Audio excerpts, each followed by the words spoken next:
Y no, al romper el estigma y al hablar y al normalizar y al decir, la depresión le da a 35 millones de personas en el mundo, es supremamente frecuente. ¿Por qué sería extraño que no me pudiera dar en algún momento? Pero por supuesto que sí, soy un ser humano. Y cuando tienes una enfermedad de salud mental, ¿qué pasa en tu cerebro? Porque me imagino que cuando tienes un dolor de barriga es que tu barriga no está funcionando correctamente. ¿Qué pasa en el cerebro? Y muchas de las enfermedades de salud mental parten de una base física, biológica, fisiopatológica. Que cuando vas al psicólogo no te van a dar una receta de qué hacer con tu vida, no te van a dar un consejo, te van a dar herramientas y te van a ayudar a que eso que te está causando ese malestar y que no le estás pasando bien, tengas una vida más llevadera. Eso no los hace locos, eso no los hace débiles, eso no los hace incapaces, eso no los hace culpables. Para poder entender esto hay que ser compasivos con nosotros. Tener la capacidad de decir, voy a levantar la mano y voy a decir, no la estoy pasando bien, no me hace un fracaso. Me hace una persona que está en un momento vulnerable y que necesita ayuda. ¿Qué responsabilidad sientes que tenemos los líderes en cuanto a esto? Porque muchas veces no solo eres tú como persona, sino las personas también que trabajan contigo. Cómo de pronto, sin tocar fibra, digamos que no queremos, o sin meternos ya muy adentro de la salud mental, cómo podemos acompañar a nuestro equipo para que pues eviten llegar a estas situaciones.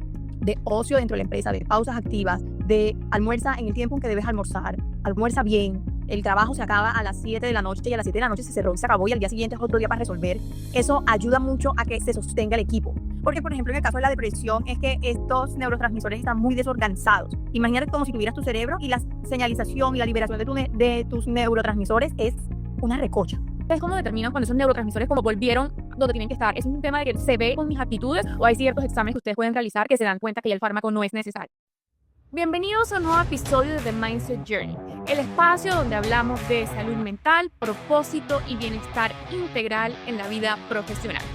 Hoy tengo el honor de conversar con la doctora Sandra Sánchez, psiquiatra y una de esas voces que nos ayuda a entender, sin miedos ni tabúes, lo que muchas veces callamos: ansiedad, depresión, trastornos de personalidad y cómo todo eso impacta directamente en nuestra vida profesional.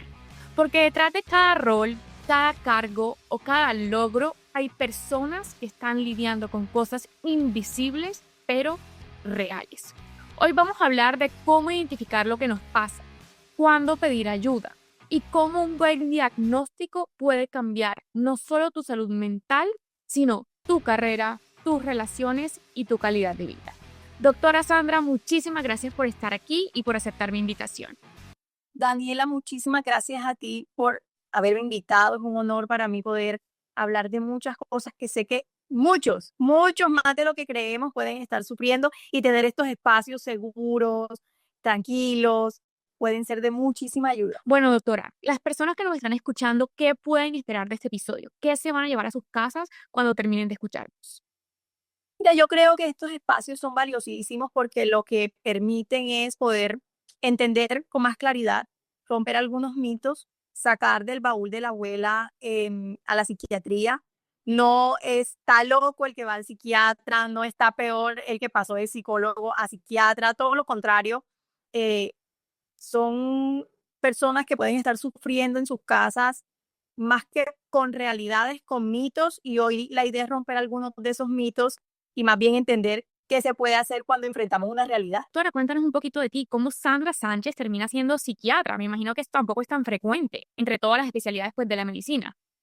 Bueno, mira, yo vivo en Barranquilla, pero realmente yo soy monteriana. Yo terminé medicina en la Universidad del Norte. em, Soy mamá joven. Estudié medicina con una hija desde sexto semestre. Me casé cuando estaba en sexto semestre. Quería hacerlo. Quería ser una mamá joven. Quería hacer las dos cosas en paralelo, lo cual no quiere decir que fue fácil. Todo lo contrario. Fue todo un reto. Luego de que me gradué de la universidad, decidí trabajar en el servicio de urgencias. No quería, pero yo dije, bueno, donde uno más se compite con uno mismo, la ansiedad, el estrés, la angustia, el resolver ya, el piensa rápido, pues es en una urgencia y se me dio la oportunidad. Estuve 2 años ahí y luego decidí psiquiatría. Siempre me gustó. Desde que yo vi en la carrera, en mi pregrado psiquiatría, yo dije, eso es lo que yo voy a hacer. Incluso tengo que reconocer que mi núcleo familiar y mis papás y mis hermanos, cuando les dije que a mí lo que me gustaba era psiquiatría, ah, ¿y por qué tú no estudias algo quirúrgico o dermatología? Mm. ¿Por qué esa vaina para locos? Em, entonces no fue tan fácil. Cuando tomé la decisión y además la comuniqué, se ha roto ese tabú dentro de mi familia. Ya hoy todos van a terapia, ya hoy hablan de salud mental, ya hoy son replicadores de lo que yo monto de mi contenido. Entonces, creo que ha sido un recorrer bonito. Qué bonito, porque también desafiaste creencias de tus propios padres, que muchas veces uno como busca la validación de ellos, porque son pues, los padres que en muchas ocasiones son los que nos han dado todo, pero los desafiaste, no solo los desafiaste, sino también los influenciaste para que crean en lo que tú quieres. Entonces, Sí, y creo que fue un reto mayor porque yo estudié en la universidad becada, yo estuve becada toda la carrera y luego continué con un subsidio de beca en la especialidad. Entonces era como, ¿cómo vas a desperdiciar? Yo no lo estoy desperdiciando, todo lo contrario, esto es del futuro. La gente va a tener que ir porque la vida nos está llevando a todo el tiempo correr. Y bueno, aquí estamos hoy. o sea, tu labor y tu sacar la psiquiatría del balón de la abuela empezó desde casa, que es lo más importante y donde uno tiene que empezar. Y doctora, yo sé que hoy en día tienes como un consultorio donde atiendes a tus pacientes de psiquiatría. ¿Cuáles han sido los diagnósticos más comunes que te han llegado pues a consulta? Mira, depende. Cuando estoy en mi consultorio, lo más frecuente es pacientes que tienen depresión y que tienen ansiedad, trastornos del sueño, es súper frecuente. Pero si nos vamos a los números generales, a nivel mundial, 35 millones de personas padecen depresión. Es un diagnóstico muy frecuente.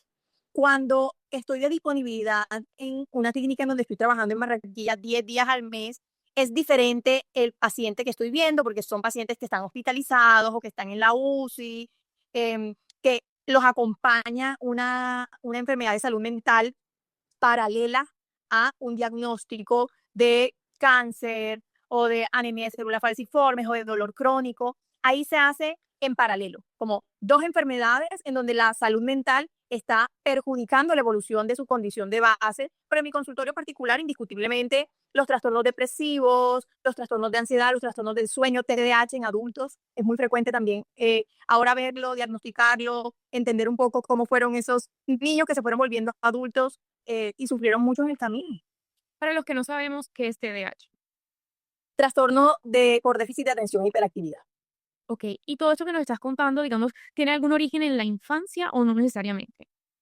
No necesariamente, indiscutible, por ejemplo, si hablamos de los trastornos depresivos, es una enfermedad del afecto, no necesariamente es desde la infancia, pero sí es importante entender que es algo multifactorial.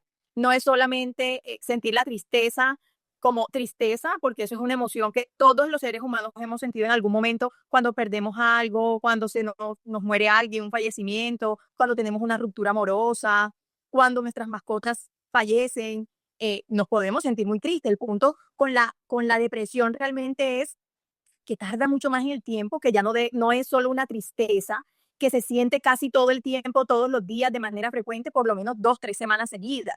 Entonces, sí, la pregunta a tu respuesta es, sí es multifactorial, no necesariamente desde la infancia, pero engloba muchas cosas. Y a las personas, ¿por qué les cuesta tanto identificar cuando tienen como una enfermedad de salud mental? Porque me imagino que tú me dices, "Ah, no, yo estoy triste", o siempre como busco la excusa a, pero ¿cuál es ese momento exacto donde yo digo como, de verdad, esto me está costando mucho y necesito ayuda profesional? Mira, cuando nosotros hablamos, por ejemplo, en el caso de depresión, en la depresión realmente hay varios síntomas. Yo siempre los ubico como en tres grandes núcleos, que es, hay síntomas en la mente, hay síntomas en el cuerpo y hay síntomas en el comportamiento. Las personas creen que estar deprimidos es estar llorando todo el tiempo. Puede ser, pero no necesariamente. A veces la persona que está cursando con una depresión está irritable constantemente, Ujú. cambia el comportamiento o está muy desmotivado, deja de disfrutar cosas que antes disfrutaba un montón y es, ya no me interesan, ya no me dan ganas, se empiezan a aislar, ya no quiero salir, ya no quiero hacer ejercicio y antes hacía ejercicio todos los días, qué pereza, duermo mucho, entonces duermen mucho o no duermen, o si duermen se levantan mucho en la madrugada constantemente, comen mucho, entonces ya quieren dulce todo el tiempo o quieren estar comiendo sin necesidad de que exista la sensación de hambre o no comen. Entonces son muchos síntomas que florecen, digamos que de base de un trastorno depresivo, pero o de un episodio depresivo, pero realmente las personas normalizan mucho los síntomas. Muchas veces se autojustifican, no es que estoy triste porque, no es que no duermo porque, no es que me siento culpable todo el tiempo, pero sí soy. empiezo a tener pensamientos muy negativos constantemente. No es que me está yendo súper mal, sí, te está yendo mal porque es que estás enferma y no lo estás notando. Perdóname, si hay un cambio en el comportamiento y ese cambio es prolongado en el tiempo, son 2, 3 semanas. Por supuesto, es prolongado en el tiempo, incluso las personas lo notan más los que están alrededor del mismo individuo. Doctora, vengo porque es que está irritable, no se le puede decir nada, se le olvidan las cosas, está inatento, ya no quiere salir, ya no quiere hablar, ya le cuesta pararse para ir a trabajar, está teniendo problemas con los compañeros, está teniendo problemas con los hijos.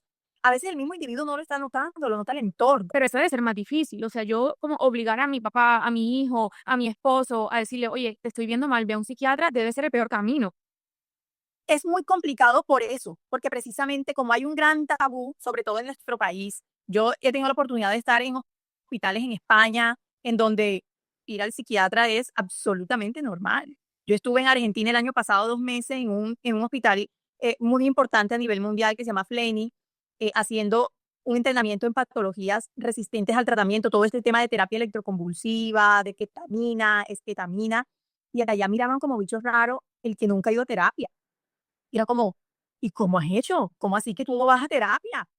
En Colombia, decir eso, decir, no, pues yo voy donde mi psiquiatra o yo voy a mi terapia semanal o quincenal, está bien malito. Y no, al romper el estigma y al hablar y al normalizar y al decir, la depresión le da a 35 millones de personas en el mundo, es supremamente frecuente. ¿Por qué sería extraño que no me pudiera dar en algún momento? Pero por supuesto que sí, soy un ser humano. El reto a estas familias es decirle de entrada que puedes ir de entrada al psiquiatra, no necesariamente al psicólogo, son puertas que están independientes para entrar. Es, me estás diciendo loco. Pero bueno, espacios como estos que nos van a hacer abrir conciencia, a mí también, yo soy orgullosa de decir, yo no voy al psiquiatra, pero voy a terapia cada 15 días, sagrado. Y sí he recibido comentarios como, lo tienes que dejar, estás siendo dependiente, pero ya no lo necesitas. Y es como, pucha, es que yo no tengo nada, es simplemente un acompañamiento, es perspectiva, es una manera diferente de ver la vida. Y esto va a sonar un poquito loco, pero yo también he filtrado a mucha gente a mi alrededor, porque se nota mucho la gente que va a terapia y la que no. La manera en que ven la vida, la compasión, sabes, la vulnerabilidad, la manera en que te dan un consejo o simplemente te escuchan, porque no necesariamente tienen que darte un consejo, hace toda la diferencia si conoces de estos temas o si nunca has pisado un psicólogo o un psiquiatra. 100%, así es. ¿Cuál es la diferencia entre un psicólogo y un psiquiatra? Mira, para tú poder ser psiquiatra tienes que estudiar medicina. Y de ahí parte la gran diferencia. Para poder ser psiquiatra, tú tienes que pasar tu carrera de medicina, que son 6 años, en algunas universidades son 7 años, y luego haces una especialidad de 3 años. No es, al ser médicos, pues claramente vemos toda la parte integral del individuo, si necesita un tratamiento farmacológico o no lo necesita, también lo podemos determinar. El psicólogo se encarga más como de esta parte del comportamiento, todo este funcionamiento desde más el comportamiento y las herramientas que necesita un individuo para poder superar algunas situaciones de su vida y son valiosísimos y los psiquiatras los necesitamos para trabajar en equipo. No nos pisamos el uno a otro porque vemos perspectivas diferentes del individuo. En caso de psiquiatría, yo hago terapia porque estoy formada y formándome todavía para ser terapeuta, pero no todos los psiquiatras hacen terapia y eso también es válido. Se encargan más de todo este tema médico, farmacológico, cuando tengo pacientes que de pronto tienen desconocimiento de esto que tú estás preguntando, ¿y por qué me estás mandando un hemograma? Porque es que soy médico. Y muchas de las enfermedades de salud mental parten de una base física, biológica, fisiopatológica. Una persona, por ejemplo, que tenga una anemia y yo me doy cuenta que tiene una hemoglobina de 6 y me la llevan porque es que no se quiere parar, no se quiere bañar, pasa cansada, tiene fatiga, está inatenta. Yo tengo que evaluar si esto realmente es una condición mental o esto es que la anemia que acabo de descubrir está explicando todos los síntomas que mi paciente tiene. ¿Y pueden ser ambas? O sea, puede ser anemia que lo lleva a un... Pueden ser ambas, pero para yo poder determinar eso, primero tengo que corregir la anemia.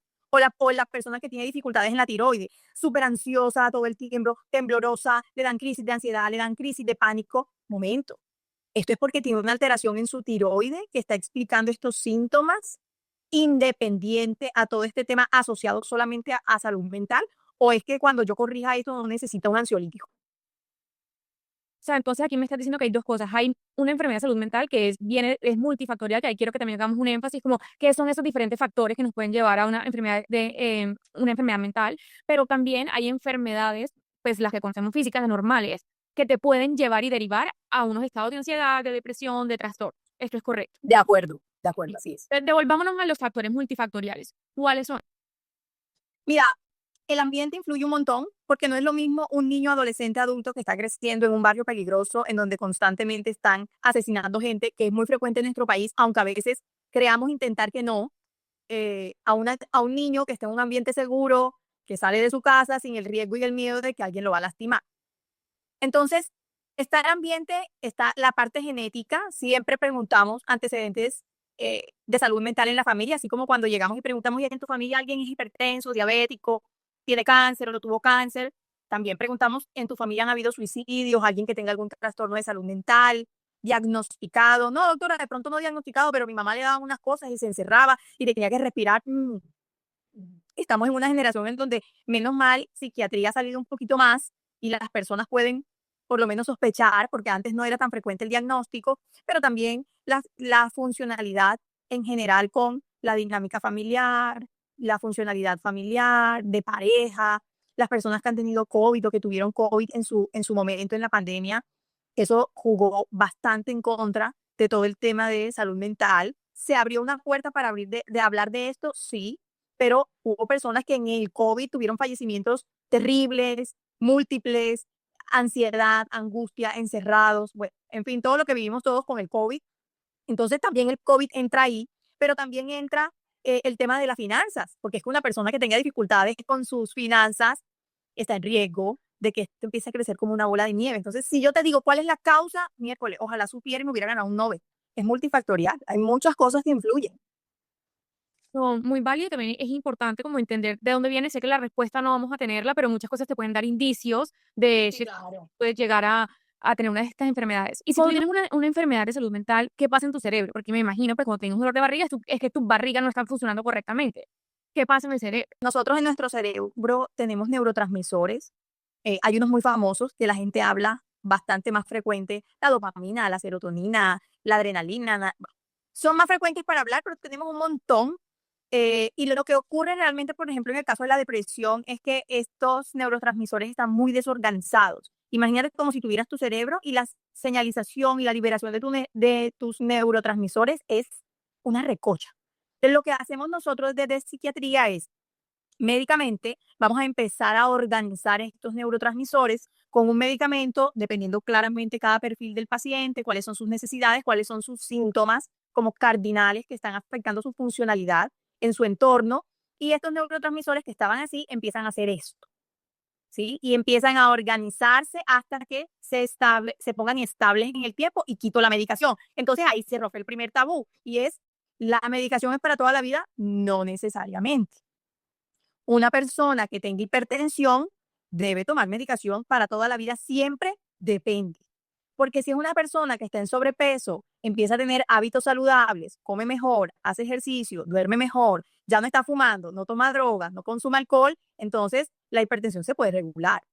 O las personas que tenían una obesidad mórbida y se hacen una cirugía bariátrica y dejaron de ser hipertensos. ¿Por qué? Porque muchos de sus hábitos cambiaron. En psiquiatría se puede hacer un paralelo con eso. Es decir, hay algunas enfermedades, por ejemplo, como el trastorno bipolar.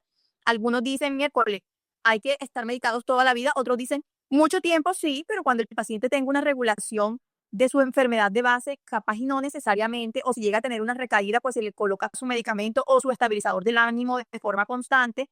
Pero en una depresión es muy poco el porcentaje de depresiones recurrentes, que son muy difíciles de tratar. Sí hay, pero no son las más frecuentes. Entonces, las personas deberíamos estar tranquilas de que si te indican un tratamiento farmacológico para que esos neurotransmisores pasen del desorden a estar modulados en el tiempo, es un tiempo.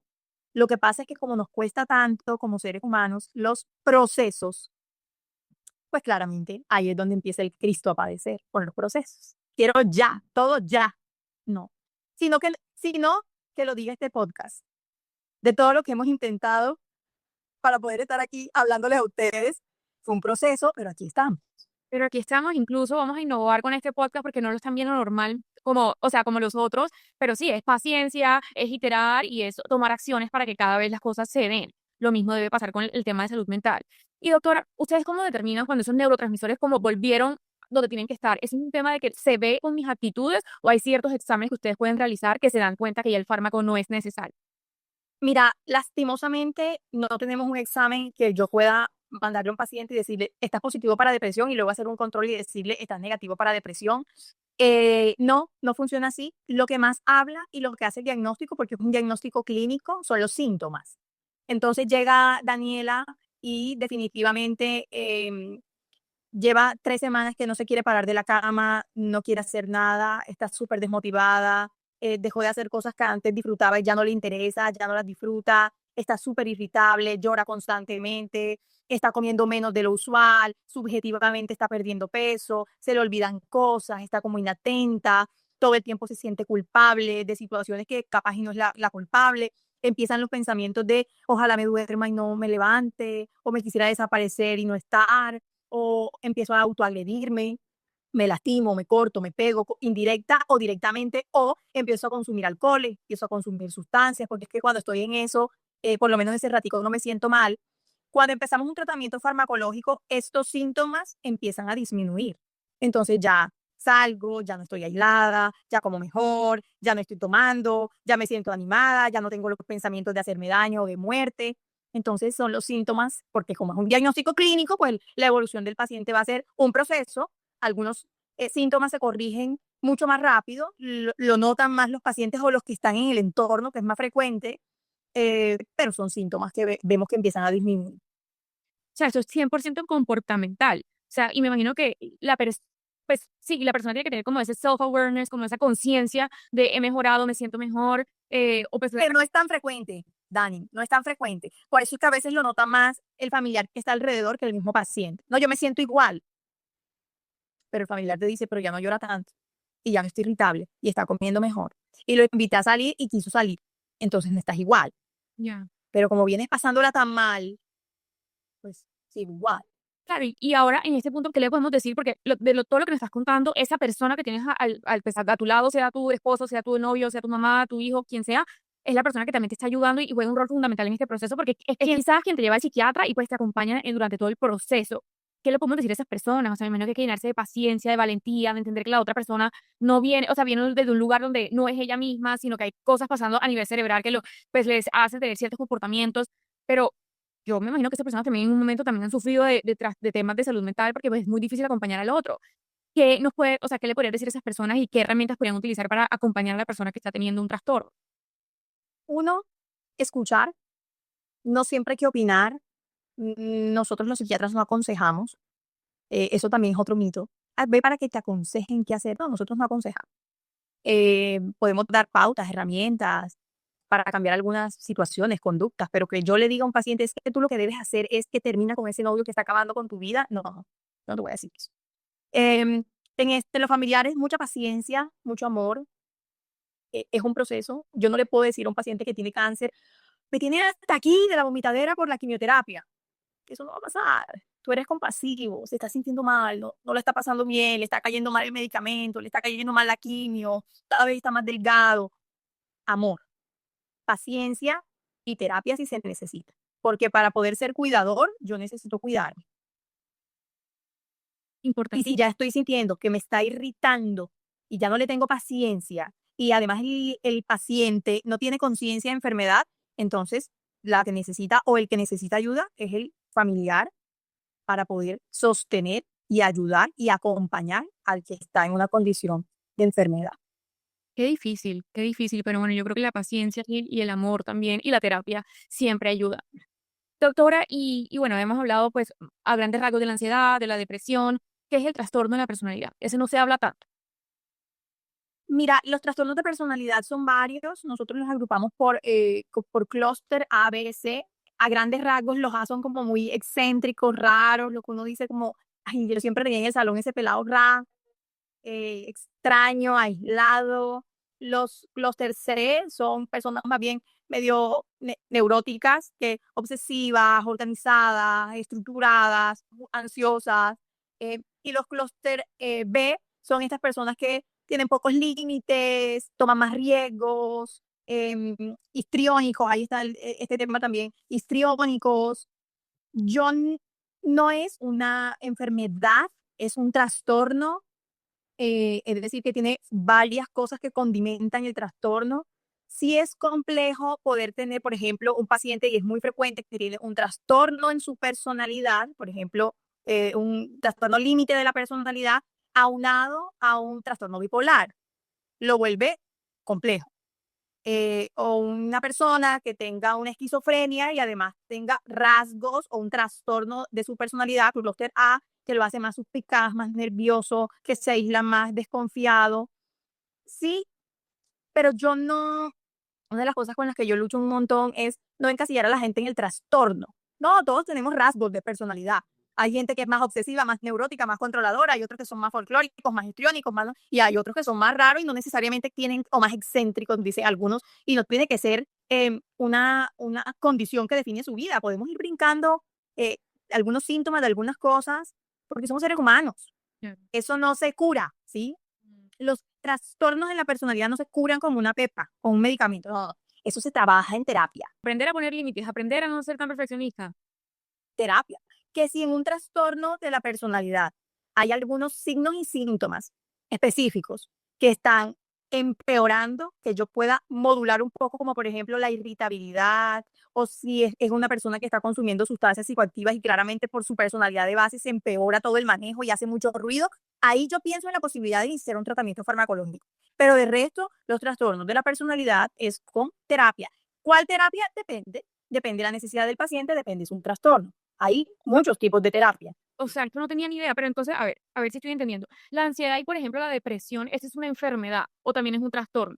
Es una enfermedad. Sí, son trastornos porque tiene muchos signos y síntomas que lo acompañan, pero es una enfermedad. Un episodio depresivo grave, un trastorno de ansiedad generalizada, porque tiene muchos signos y síntomas que están conformando esto. Pero en los trastornos de la personalidad no se trata con medicamentos. Lo puedo ayudar a que los síntomas o signos cardinales me disminuyan y no me empeoren otra condición o comorbilidad del paciente, pero esto es con terapia.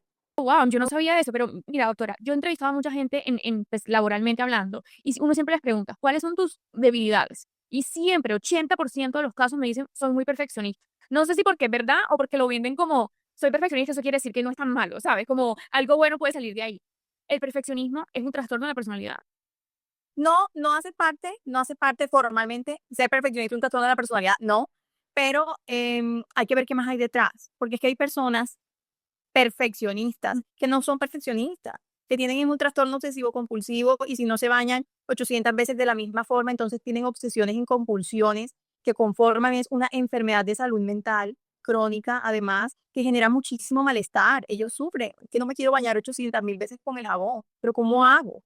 ¿Sí? Y si nos vamos médicamente, lo que ocurre es que a nivel cerebral hay un montón de neurotransmisores, volvemos a lo mismo, que no están de la forma en la que deberían estar actuando y generan síntomas y signos de disconfort para el paciente. Entonces, sí es cierto que es frecuente, no, mi defecto es ser perfeccionista.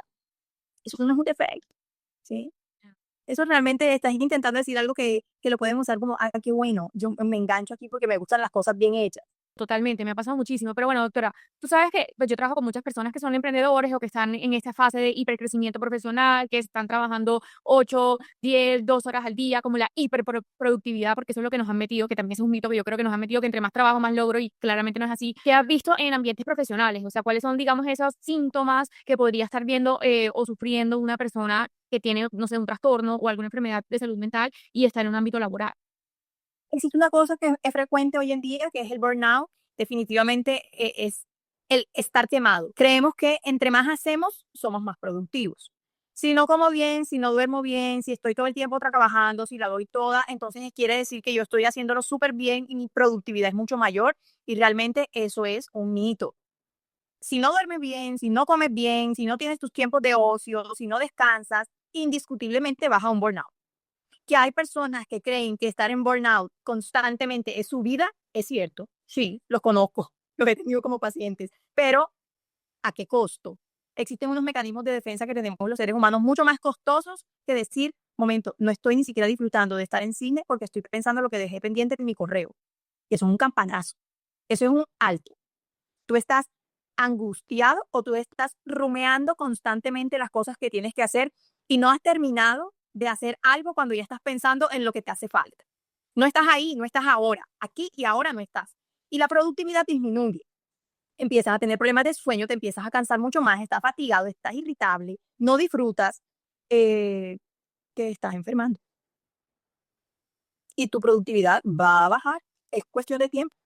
No, y con estos síntomas que estás describiendo, yo te podría decir que muchas personas a mi alrededor sé que lo están sufriendo, pero pues uno mismo también se busca excusas, ¿no? Es que lo tengo que hacer porque si no, no levanto inversión. Es que lo tengo que hacer porque si no, no tengo la promoción. Es que lo tengo que hacer hasta que en un momento pues ya eso atenta con tu salud mental o con tu salud física y pues no, es que no es que lo tengas que hacer, es que ya no lo vas a poder hacer. ¿Qué responsabilidad sientes que tenemos los líderes en cuanto a esto? Porque muchas veces es, no solo eres tú como persona, sino las personas también que trabajan contigo. Cómo de pronto, sin tocar fibra, digamos que no queremos, o sin meternos ya muy adentro de la salud mental, cómo podemos acompañar a nuestro equipo para que pues eviten llegar a estas situaciones. Todas las organizaciones empresariales necesitan sí o sí que su equipo esté sano. Porque si no tienes un equipo sano, es un equipo que va a estar muy cansado, va a querer abarcar mucho y se te va a caer en lo que tú estés teniendo tu objetivo. Yo he dado charlas a empresas en donde tener espacios de ocio dentro de la empresa, de pausas activas, de almuerza en el tiempo en que debes almorzar, almuerza bien, el trabajo se acaba a las 7 de la noche y a las 7 de la noche se cerró y se acabó y al día siguiente es otro día para resolver. Eso ayuda mucho a que se sostenga el equipo. Porque cuando todos están en una organización con una adecuada salud mental, ojo que no estoy hablando de que entonces en la casa el jefe va a hablar porque pobrecito el hijo está enfermo y entonces la excusa, no, no, no.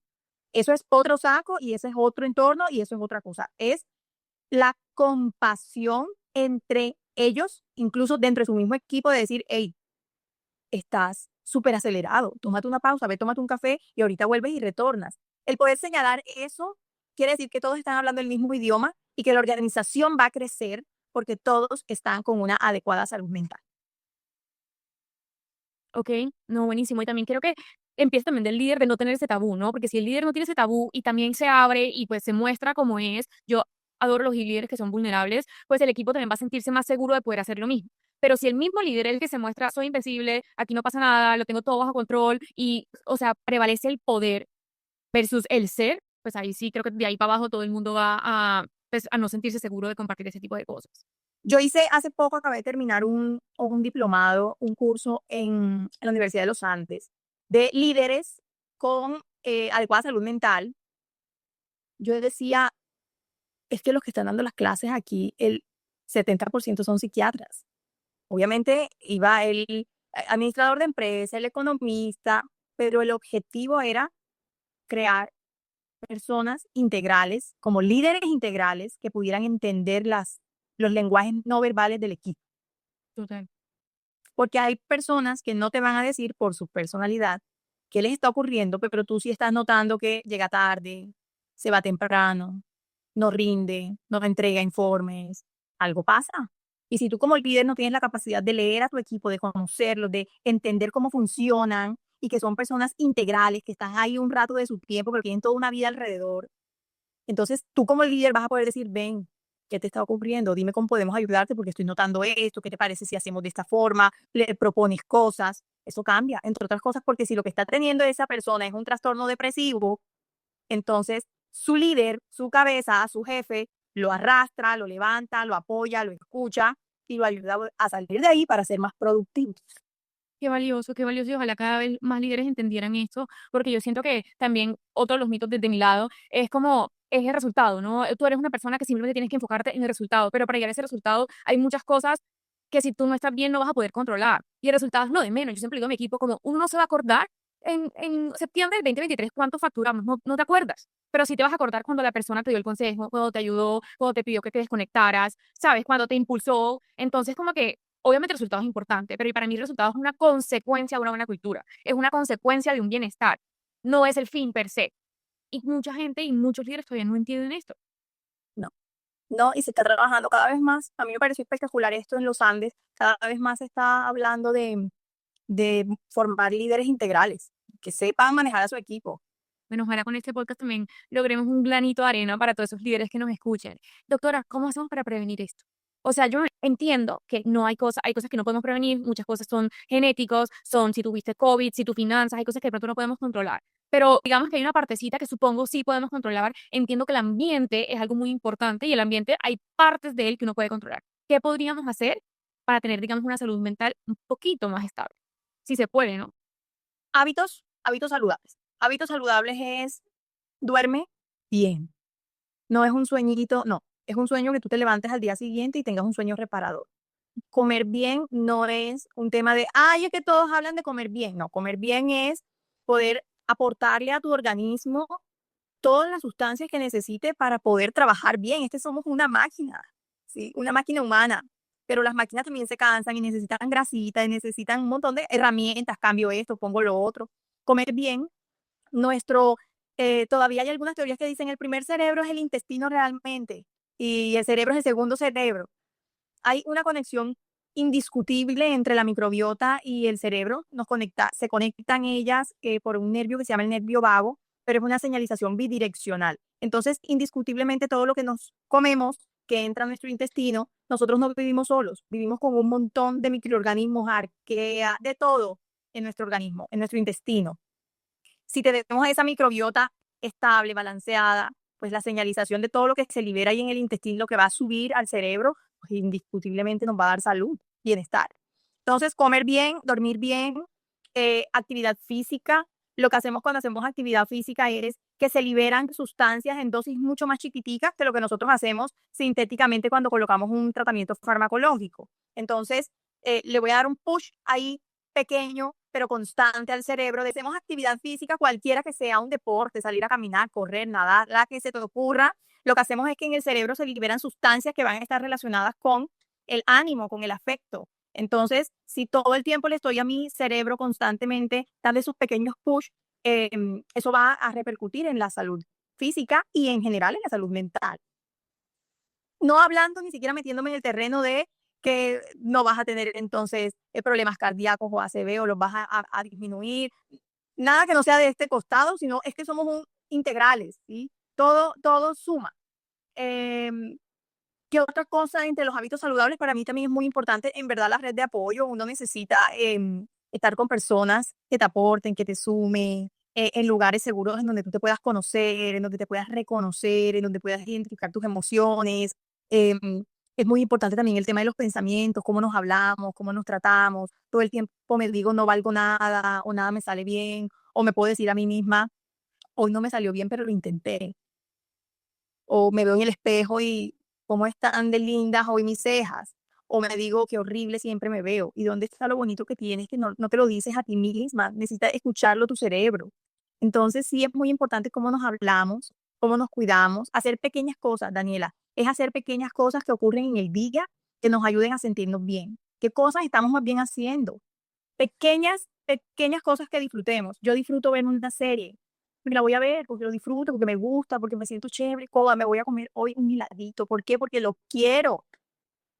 No es porque lo merezco, porque nosotros siempre, si me lo merezco, quiere decir que a veces no me lo merezco. No, me lo voy a comer porque es rico, porque me provoca, porque lo disfruto. Entonces es hablarnos bonito. Se nos olvida hablarnos bonito. Total, le hablamos de al lado, pero no a uno mismo. Cada vez que alguien te pide un consejo, tú le dices el mejor consejo, pero si es para ti, te dices todo lo contrario. Doctora, y para ir cerrando, ¿qué piensan ustedes los psiquiatras o qué piensa la psiquiatra Sandra Sánchez? Porque no podemos generalizar sobre la meditación. La meditación es un bonus porque se relaciona mucho con lo que te acabo de decir, de poder tener la posibilidad de recapitular nuestro día, de recapitular nuestros pensamientos, nuestras emociones. Hoy hice tal cosa y qué rabia que sentí. Sí, pero le estás poniendo el nombre, era rabia. Ya. Es escucharte, es escuchar lo que piensas, es decirlo incluso en voz alta. A veces es frecuente que yo en terapia me encuentre con pacientes que me están diciendo algo, ay, no, qué horrible, si escucha eso, qué mala o qué malo. Pero es que tus pensamientos no son malos, son pensamientos. Y decirlo en voz alta, entonces, uy, qué culpable me siento porque además lo dije, terrible. No, es recíbelos. Son pensamientos que la única forma de poderlos procesar, transitar, entender esa emoción que hace que tengas ese pensamiento desagradable, negativo, sucio, intrusivo, vergonzoso, es qué estás sintiendo. ¿Cuál es tu emoción? No es que me da ira. Ah, bueno, de rabia. No es que me da muchísimo miedo. Entonces es miedo. No podemos procesar algo que no sabemos de dónde viene. Si entendemos de dónde viene, pues lo vamos a procesar mucho mejor. Pero eso se, o sea, requiere un nivel de conciencia muy elevado ya que tú puedas entender, digamos, Requiere ir a terapia, Daniela. sí, estoy de acuerdo, requiere ir a terapia total. Y doctora, esta es la última pregunta que te voy a hacer. ¿Cuál es la diferencia entre pensamiento, emoción y sentimiento? Mira, la emoción es cortita. Yo por eso cuando mando mensajes de cumpleaños nunca coloco que seas feliz, porque es que la felicidad demora segundos, Es verdad. 3 segundos en el cerebro. Que seas feliz, ay, qué pobre. No, no, no, no. Que tengas una vida tranquila, Ya. alegre, que estés llena de momentos de alegría, llena de muchos momentos de 7 segundos de mucha alegría, ¿sí? Entonces, las emociones son corticas, son inconscientes, em, entran y salen muy rápido. El sentimiento es, ahí está, es como una pirámide en donde está la emoción. Luego pienso que estoy sintiendo. De cuando ya yo le pongo que me siento triste porque yo debía hacer esto y no lo hice y me equivoqué y no tuve la oportunidad de corregirlo. Ese pensamiento me va a llevar a poder entender qué estoy sintiendo. ¿Pero de dónde parte? De la emoción. La parte consciente de la emoción se llama sentimiento y lo hacemos consciente a través del pensamiento. Oh, wow. O sea, yo primero tengo una emoción, esa emoción como me dispara un pensamiento asociado a esa emoción, y cuando ya como racionalizo ese, esa emoción es cuando devuelve un sentimiento. Sí. Oh, wow. Si uno siempre repite estas tres palabras, estoy muy emocionada, tengo este sentimiento, tengo este pensamiento, pero que uno no entiende la diferencia entre las partes, y creo que eso es una parte fundamental en conocerte mejor. Cómo funciona tu cuerpo, cómo funciona tu cerebro, y cómo una emoción te lleva a un pensamiento, y ese pensamiento cómo te lleva a un sentimiento. Me encanta. Hay otros enfoques que dicen, lo primero es el pensamiento, estoy pensando algo y entonces ese pensamiento me vuelve consciente de la emoción y la emoción me lleva a un sentimiento, pero realmente por escuela, por como lo manejo en terapia es, tú tienes una emoción primaria, básica, primitiva, que vuelves consciente a través del pensamiento y eso se llama sentimiento. Ok, me encanta. Doctora Sandra, ¿con qué nos quieres dejar? Estamos abriendo el baúl de la abuela, estamos quitando todos esos mitos. ¿Cuál es tu último mito o tu última frase con la que nos quieres dejar en este podcast? Mira, Dani, las personas que están en la calle, los que a veces decimos que son los locos de la calle, los loquitos, los habitantes de la calle, son personas que están tan enfermas que tuvieron que fracturar su realidad para poder vivir en un medio tan hostil como el de la calle. Así que de entrada, esos están muy enfermos, muy enfermos. No están locos. Yo no veo locos. Yo no atiendo locos. Yo atiendo y veo personas integrales que pueden estar pasando por situaciones muy difíciles y que necesitan que les ayuden a procesar o terapéutica o sus neurotransmisores están hechos una recocha y hay que empezar a organizar. Eso no los hace locos, eso no los hace débiles, eso no los hace incapaces, eso no los hace culpables. Para poder entender esto hay que ser compasivos con nosotros. Tener la capacidad de decir, voy a levantar la mano y voy a decir, no la estoy pasando bien, no me hace un fracaso, me hace una persona que está en un momento vulnerable y que necesita ayuda. ¿Por qué? Porque no la está pasando bien. Entonces, poder sacar la psiquiatría del baúl de las abuelas, ¿por qué para mí del baúl de la abuela? Porque es que antes no se hablaba tanto de esto. Y además las películas y nuestra historia en psiquiatría que ha venido evolucionando en el tiempo no nos ayuda. Por los manicomios, por los medicamentos, por cómo antes se vivieron muchas cosas, pero hoy en día no es así y no debería ser así. Y si en algún lugar existe un centro de salud mental que se parece a un manicomio, ahí no es, porque eso ya no debe existir. Entonces, em, es súper importante entendernos no como seres fuertes, sino como seres vulnerables, que podemos tener cualquier enfermedad en cualquier momento y eso no nos hace malos, ni locos, ni tontos, ni débiles, sino humanos. Y nosotros somos seres humanos. Me encanta. Al final nos hace El valientes. O sea, hierro es un material muy resistente, pero también es un material muy vulnerable. Si yo al hierro le tiro martillo y le pongo candela, lo máximo que va a pasar es que cambia de forma, pero siempre es hierro. Así somos nosotros, o deberíamos ser moldeables dependiendo de las situaciones y las dificultades, pero siempre siendo lo que somos. Pero la persona que quiere ser fuerte, imagínate ese computador que tú tienes enfrente, que le tiras tierra, le tiras piedras, se ensucia, se pone feo, hasta que llegue la piedra que lo rompe. ¿Por qué? Porque quiso ser fuerte. total. No, qué buena analogía. Doctora, lo que yo me llevo es que esto es multifactorial, que muchas veces ni siquiera, o sea, ni siquiera depende de nosotros, puede ser genético, puede ser por una situación que vivimos en el pasado que fue traumática, como puede ser un COVID, puede ser un tema financiero. que lo que pasa, hay muchos síntomas que se te pueden ver reflejados y básicamente ese síntoma es algo que antes disfrutabas y ya no puedes, y ya no disfrutas, es como comportamental. O sea, cambias la manera en la que pues, te enfrentas a la vida. Si antes hacías algo, lo dejas de hacer. Si antes eras sociable, lo dejas de hacer por un tiempo largo. Ahí te puedes dar cuenta que algo no está bien, o si tú no te das cuenta, la gente a tu alrededor de pronto también se está dando cuenta. ¿Qué está pasando en el cerebro? Que tus neurotransmisores están en una recocha. Están en una recocha y hay que organizarlos. Y el fármaco te ayuda a organizarlos. Pero que el fármaco no es para siempre. Puede ser mientras tanto, mientras los organizas y ya está. Y también que cuando vas al psicólogo no te van a dar una receta de qué hacer con tu vida, no te van a dar un consejo, te van a dar herramientas y te van a ayudar a que eso que te está causando ese malestar y que no le estás pasando bien, tengas una vida más llevadera. Al final eso es lo que todos queremos, vivir más tranquilos. Y tienes una persona, un psicólogo o un psiquiatra que te ayuda a hacerlo, como por qué no, yo iría corriendo donde ellos si es lo que necesito. Y bueno, y la idea de Dani, sacaste 10 en el examen.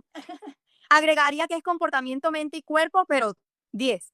Muy buena lección aprendida. lección aprendida y que cada vez seamos más conscientes de estos temas, que esto es como tener un dolor de barriga, que hay enfermedades, que hay trastornos, lo importante es entenderlos y tener herramientas que nos funcionen y nos ayuden a pues, llevar una vida mejor. Esas herramientas pueden ser comida, dormir bien, hacer ejercicio, meditación, red de apoyo importantísimo y hablarse bonito. La narrativa a uno mismo creo que es lo más importante. Abrazarse y decir, Tani, hoy no estamos bien, pero vamos a tener herramientas, vamos a tener ayuda y mañana estaremos mejor. Es un proceso, hay que navegarlo. Doctora, muchísimas gracias, lo logramos. No sé cómo va a salir esto al final, pero queridos oyentes, esto ha sido todo un desafío grabar. Ay, Dios. Es como creo que 40ª vez que lo intentamos. Espero que esta sea la vencida y espero que estemos llegando a muchos corazones. Muchísimas gracias. Daniela, muchísimas gracias a ti por este espacio, por querer sacar a la psiquiatría del baúl de la abuela y porque las personas y los podcasts necesitan más de gente así como tú, paciente, perseverante, luchadora. Muchísimas gracias, un honor, me siento honrada. Gracias, doctora. Que esté muy bien.